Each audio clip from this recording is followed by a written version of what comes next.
never get over it. I'll just get so much better at living with my shit. And we don't forget anything, we just lose the ability to access it. Welcome to Fables of Our Deconstruction, a podcast where we examine our systems of faith and culture together as we grow as people. I'm your host, Dylan. If you like what you hear, check me out at patreon.com/Dylan. If you'd like to be on a future episode, leave me a message at 515-318-7569 or find Fables of Our Deconstruction on Anchor FM and leave me a voice message. Leave your name, otherwise I'll keep you anonymous. Let's get into it.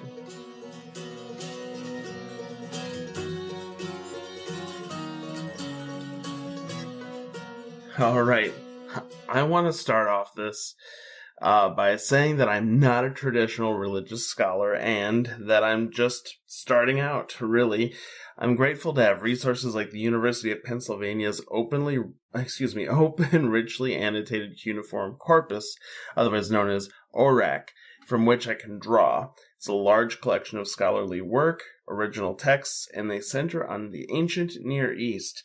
It could be argued that I am not cut out for this yet, but if I don't start now, when? Oh, and I also plan on securing some of these texts myself so I can better dive into them. Also, in case you're wondering, this will definitely lead into us discovering and discussing demons. This is the intro from the open richly annotated cuneiform corpus, ORAC. Marduk rose from an obscure deity in the 3rd millennium BCE to become one of the most popular and important gods and the head of the Mesopotamian pantheon in the 1st millennium. He was the patron god of the city of Babylon, where his temple tower, the ziggurat, the temple that is the foundation of the heavens and earth, known as Etemenaki, I think is how you pronounce it, served as the model for the famous Tower of Babel in the 1st millennium. He was often referred to as Bel, the Akkadian word for Lord. Akkadian's going to be an important language as we move forward today, so I'm not a linguist. I'm not well versed in other languages, so bear with me. Marduk started his career in the shadows. Though the patron god of Babylon, Marduk may have been syncretized, or blended through his followers' hierarchy with the likeness of another god, Asaluhi? That's one that I'm struggling with. This may be incorrect, but I bring it up not to only nod to syncretism, basically how churches and cults mix their beliefs over time, syncretism. I'm going to have a lot of struggle pronouncing some of these words. But to note that Marduk rose in roughly 3000 BCE, nearly 1500 years before the distinct worship of the Judaic god Yahweh. And yet, although older than most records of Yahweh, there are gods older still that predate Marduk, such as Asalhui. It's gods and monsters all the way down. According to the story When on High, translated from the Akkadian, which is unpronounceable to me currently, Marduk has an interesting rise to power. Marduk is male and represents all the good things about masculinity, which, by today's standards, isn't much. He found himself in conflict with the pure female god of the ocean, Tiamat. Yes, the dragon thing in D&D. However, this Tiamat clearly has a better seat. She controls the ocean. Because you see, the ocean goes on forever, at least at this time, in the time of Marduk's story. It isn't until he uses all that masculinity to kill Tiamat and make the earth from her dead body. A creation myth that's more about the rise of one powerful god and less about making a place just perfect for humans. In the end of the battle, all the other gods gave Marduk 50 names, which was a huge deal. I mean, I don't have 50 names. However, 50 was already the number of Enlil, the current leader of the gods, and suddenly Marduk was elevated to the King of Kings status. See what I did there? This tale, in and of itself, would have been enough for me to blush as a teen. There were a lot of consequences at hand if Marduk was real. If so, he must be a false god, right? Maybe a demon, perhaps? Because the God of the Bible, my Yahweh, that was the real God. And the pantheon of gods? What's this, a Greek fairy tale? Wait, the Greeks actually bought all that Zeus shit? Trust me, we'll get to that later, but I digress. My Christian upbringing made all of this seem like it must be a lie, or maybe an evil lie. However, another story of the Akkadian poem known as Let Me Praise the Lord of Wisdom, also known as the Poem of the Righteous Sufferer, gave even more insight to the behavior of Marduk. It's a lengthy tale in which a man describes his relationship with Marduk. This story is often related to the tale of Job from the Bible due to their interesting similarities. You know, the story where God and our pal Satan make a bet that involved torturing the dude? Yeah, real Old Testament stuff. The poem says that Marduk is, quote, powerful, both good and evil. Just as he can help humanity, he can also destroy people. Throughout the poem, the narrator suffers numerous trials. He consults with the likes of goddesses who refuse to listen, necromancers, and he even ends up pursued and imprisoned and whipped. It's real D&D shit. The entire time, he is horrified that the world has turned to cruelty and evil.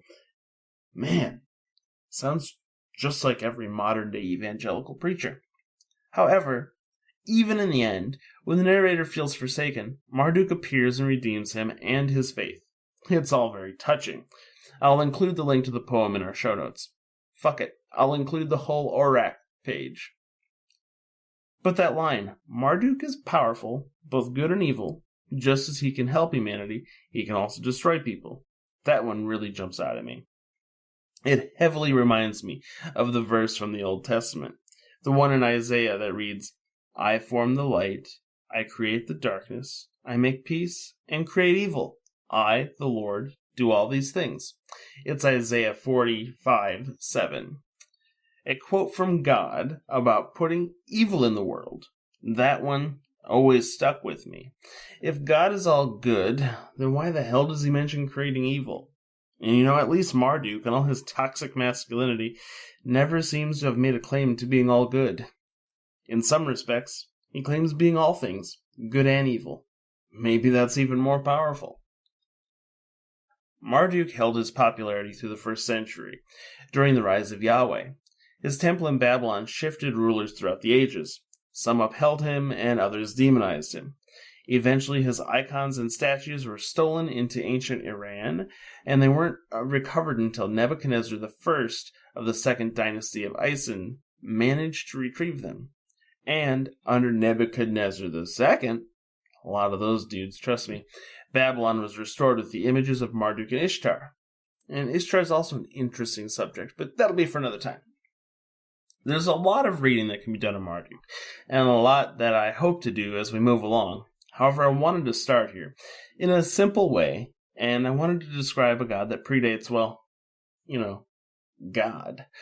There's definitely a lot to think about, especially with biblical depictions of Babylon in their greedy wishes to reach the heavens with a tower that may have been Marduk's. There's a lot more to unpack with Marduk, his pantheon, and yeah, Tiamat. More than a 5-headed dragon, anyway. But I think this is a good first essay as we dive into demons, monsters, and apologetics, because we're forced to ask a few questions. 1. Was Marduk real? 2. If so, what does that make of Yahweh? And 3.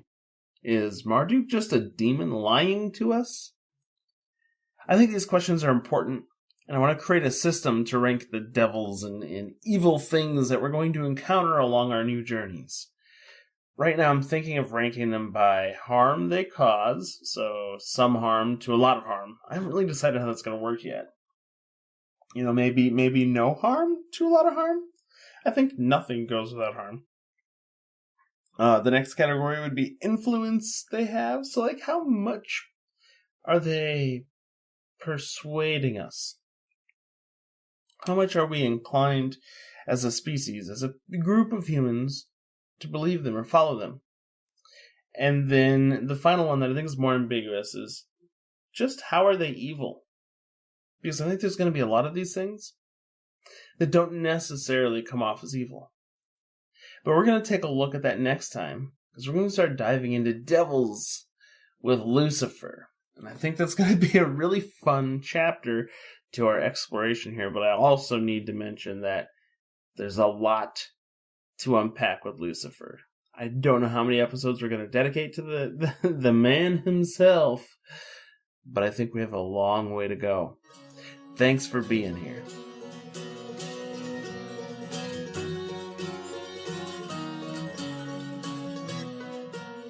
This has been Fables of Our Deconstruction. Fables of Our Deconstruction is created by me, Dylan Jacobson.